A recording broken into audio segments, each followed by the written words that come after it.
Welcome to the FAFSA Leadership Lounge, where we dive into the policy shaping the work of Florida's school leaders.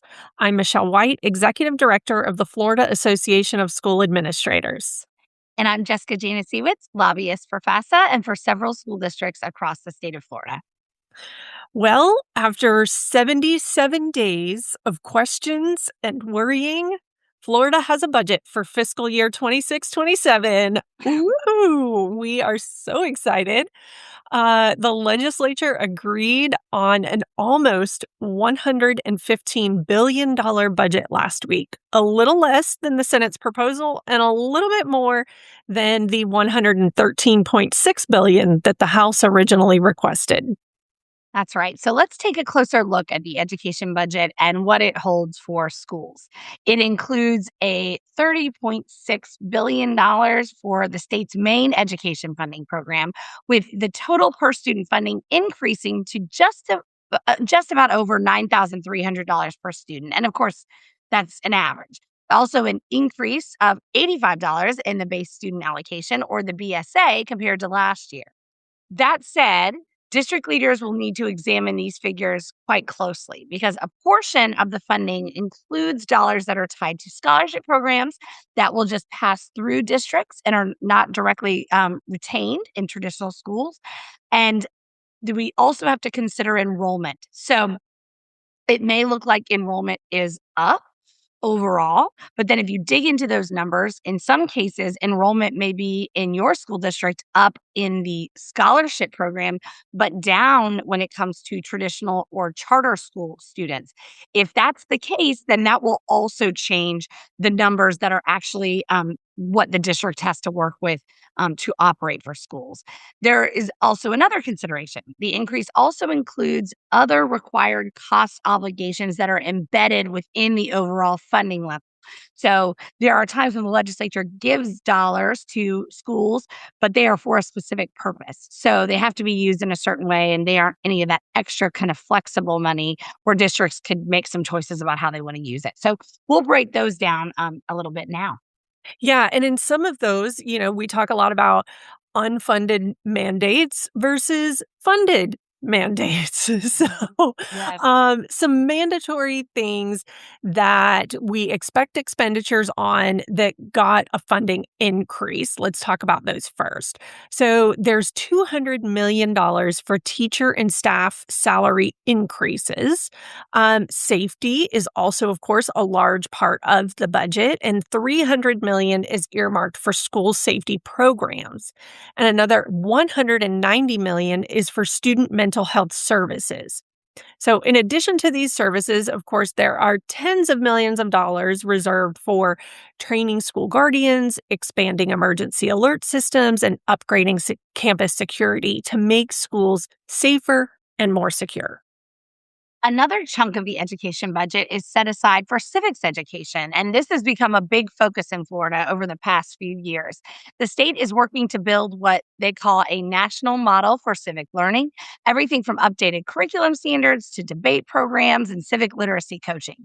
The state has taken notice about how popular this is. Since 2020, speech and debate programs have grown quickly across the state, going from just a handful of teams to hundreds in every district.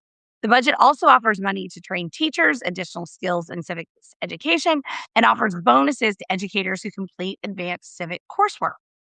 Also included in this budget is something that was debated a good bit during the legislative session, and that is funding for what they're calling the declining enrollment supplement. This is just a this year fund.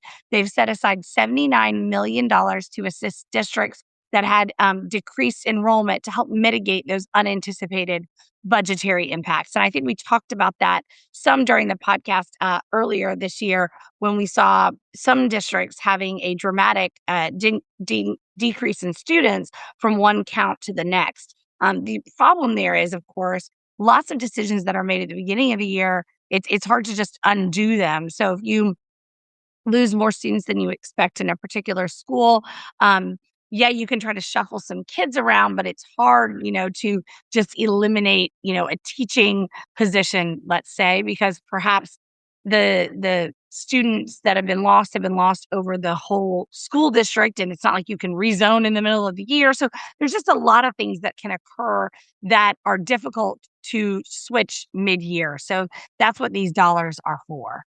Absolutely. And of course, there's more things even into this budget. For instance, we've got $1.6 billion in funding for early childhood education, including a total of 431 million for the VPK program. 2.6 billion was allocated to the Florida college system, 6.7 billion for the state university system, and 40 million to reward quality nursing education programs to address nursing vacancies. And staying with higher ed for a minute, this budget also includes fully funding Bright Future Scholarship Program, which is a $705.2 million price tag. And for the eighth year in a row now, there will be no tuition or fee increases for Florida students at state colleges and universities. This keeps our post secondary tuition costs among the lowest in the country at approximately $6,300, which is compared to the national average of $12,000. So that's pretty significant. Absolutely. And of course, there's a lot more to add into the education part of the budget, like workforce initiatives and infrastructure. And so, talking really quickly about some workforce initiatives, the budget specifically includes $784 million to support workforce education programs to ensure that Florida students are prepared to fill high demand, high wage jobs and help Florida meet its goal of becoming first in the nation for workforce education by 2030. Some other highlights, of course, include $20 million for the Governor's Pathway to Career Opportunities Grant Program to establish or expand pre apprenticeship and apprenticeship programs for high school and college students. And for all these great programs and for our amazing students that we have here in the state of Florida and for our staff and administrators, we all need to ensure that these buildings are kept up to date. So 145.5 million was set aside for special facility construction projects in rural school districts and 260 million was for charter school public maintenance. So it's a lot to go through. And of course, a copy of the full budget is available, and we made it accessible in our podcast description page with all of the resources that we submit every week. Every year, of course, a lot of the budget talk is about the things that have made it into the budget. But what about important things that maybe missed the cut? So, first on that list is that Florida has four universities that are considered preeminent universities: the University of Florida, Florida State University, University of South Florida, and Florida International University. UCF is also expected to join the list in the next couple of months. Another piece that was missing this year, at least in our pre-K 12 world, was a conforming bill. Our listeners may remember us talking about the conforming bill last year at the end of session. This is a bill that usually contains a good bit of policy, and sometimes we even see pretty substantive policy in a conforming bill. We did not have one in our particular silo this year. However, there was a higher education conforming bill, there was an implementing bill, and there were a myriad of other budget related documents. So there's still so much for us to dig into with both the funding and the associated bills. So we will continue to do that over the coming weeks and let you know the things that we find as we dig into all the details. That's right. And of course, we'll have more even to present at Discover when we do a live recording of the Leadership Lounge. So um, we hope to see you all there for that. There's more news besides the budget that happened last week, Mhm. though. We got news of one more special session. So on Wednesday last week, Governor DeSantis called the long awaited special session that could lead to meaningful changes in Florida's homestead property tax structure. According to Governor DeSantis, which will begin today and is only scheduled to run until Wednesday, June 3rd. And if you can believe it, this is going to be special session F. That's how many we've had now. So we're on quite the run of special sessions. If you'll remember, during the regular session this year, there were several property tax proposals that were filed on the House side. One of them actually ultimately passed the entire House chamber, but there were no proposals even filed in the Senate. And so, of course, we know in order for a bill to pass, that we have to have proposals on both sides, and then they have to be identical, and so on and so forth. So, since there was nothing on the Senate side, any property tax changes or proposals during the regular session were dead. But there was a kind of universal understanding amongst everyone that works in and around the process that this was going to be dealt with at a later date. And we have now reached the later date. The governor had initially suggested that relief would be kind of universal or maybe instantaneous. We weren't quite sure what to exactly expect, but now he has come out and brought forth his ideas for a proposal. His proposal will be a $250,000 homestead exemption, so an expansion of the exemption. And alongside that would be a more phased in approach that would be designed by the legislature, which would allow local governments to prepare for the revenue decline with a smooth transition, as he said. Yes. And property taxes would still be required to be used for, quote, core services like schools and first responders, he said in his proposal. The governor also doubts that the legislature or voters would be willing to go cold turkey in eliminating all property taxes. So, what the governor is proposing is the initial tax rate for taxpayers will be upping the homestead limit to $250,000, which he said in his comments would benefit about 60% of Florida homeowners. Then the legislature would draw out a schedule that would be made to eliminate all homestead property taxes, which would allow 92% of people with home values up to $500,000 have a tax break. So those are his proposals. And a few things can happen during this week. The legislature can take up the governor's proposal and pass it with a three-fourths majority in both chambers. They could bring forth their own proposal that may differ in some way from what he has designed, or they could kind of dismiss the issue altogether, which is obviously highly unlikely, as this has been something that's been talked about by many people. But that is, it still remains a possibility. If both chambers pass a proposal, it will appear on the ballot in November. So stay tuned. Yes. And of course, we remember this is the same group of legislators, for the most part, Mhm. and legislative leadership, Speaker, Senate President, that when the governor wanted to do the special session on immigration, they gavelled in and gavelled out Wow. and made up their own plan. Mhm. So, will we see something like that? Or have they become a little more friendly in the last few months? Who knows? More to come in next week's podcast. To come.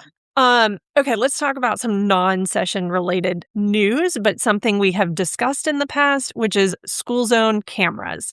So, in a new report from Miami-Dade County, school zone cameras have issued more speeding tickets than police have in 2026.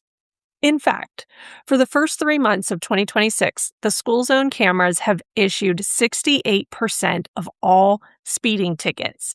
That is 51,721 tickets. Whoa. Police officers still, of course, issue their own speeding citations, but they've only issued about 3,500 tickets during the same time period. Proponents of the school zone cameras say that school zone speeding is a big problem, and they call the cameras effective at training drivers to slow down. That's right. And according to the data, 9 out of 10 drivers who receive a violation do not get a second one. And experts say that this is a clear indicator that the use of the technology creates a safer environment for the students. And in this study, the only opponent of the cameras turned out to be a speeding ticket attorney who called the cameras a money grab. I would think attorneys would be for the cameras as well to help increase business. However, remember these are for the full school day. It's not just during school zone hours. So I'm just wondering. I'm all about the data, Jess, and I would love to see more data on when those people are getting those tickets. Exactly. And this does remind me for the folks who've been around a while and working in the education space, the red light bus cameras that we had a number of years ago, and there was lots of debate about red light cameras and about bus cameras and about the fairness there. And I just remember that being a whole thing. And I have a feeling we're on that path Yep. to have that debate, a different type of debate, but the same idea. Um, Also, this week, the DOE published a couple of notices of development for rulemaking. The first one is to update the required instruction to include the history of communism, which is from Senate Bill 1264. Now, that was from back in 2024. So we're just getting around to rulemaking on that. And also cursive writing, that's from Senate Bill 182, which is from just this past legislative session. The rule development workshop will take place on June 10th at 11 a.m. and on a Teams meeting. The link to the meeting can be found in the description of this episode. That's right. And the other rule to highlight under development is to implement portions of House Bill 875, which was from the 2025 session last year.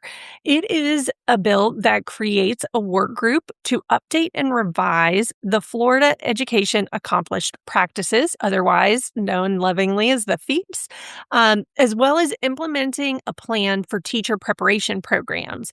And we'll remember that that teacher preparation program piece in particular actually had really delayed start times for 2027 all the way through 2029. So rulemaking for this is not overly delayed, but certainly something we want to pay attention to. The meeting where they will be discussing the rule is going to be also held on June 10th. It'll just be at 9 a.m. And of course, the link for that is also in the podcast description. So let's finish this week off on a fun note. Alex Dorozansky, that's the name, sounds like mine. Principal of Harns Marsh Middle School in Lee County, made good on an agreement with his students recently. The student had a C grade 3 years ago, and the principal told students that if and when they increased to an A grade, he would skydive from an airplane at 10,000 feet. Crazy. So such a great idea, right? Maybe. Well, the principal said that he's extremely afraid of heights and doesn't even like flying, but he did it. He That's did it for amazing. these students. And he That's was amazing. joined by 2 assistant principals, a teacher, and the director of academic and student services. What a way to come through on your promise. So, Jessica, here's my question. Would you do something like this? Like, as a I think wager? I think I'd be dead if I was up and out of a plane. I'd have a heart attack before you. I think, Michelle, you may have had an experience with me on a plane, a small plane once, where I was a little nervous. I can't imagine jumping out, but I also think, like, what a cool thing to do for those kids, and it just shows the dedication that our principals have and the things that they do to encourage their students. I mean, to do something like that, oh boy. That's right. He's not getting taped to a wall, right? Like, those No. are the other fun things, are pieing the principal and, Yes, eating uh, bugs, I that think we was have seen. He has taken this to a whole new extreme. a whole new Um, level. I know. What dedication, to the entire leadership Yeah. team that joined him in Yes, that. that's So right. much fun. And those students are gonna remember that forever. They Um are, for sure. But this has been an amazing update for this week. We are excited to see you next week at Discover 26, where, of course, I mentioned before, we're going to be recording a special live episode of the FAFSA Leadership Lounge podcast. And we thank you, as always, for listening, and we'll talk to you soon. Thank you for listening to the Leadership Lounge podcast presented by the Florida Association of School Administrators. Today's podcast was hosted by Michelle White and Jessica Janasiewicz. The podcast was produced by Jeff Willoughby. Make sure to subscribe to the podcast wherever you listen to your favorite podcasts. New episodes are released each Monday. For show topics, suggestions, questions, or comments, please email communications@fasa.net. We hope you enjoyed the show.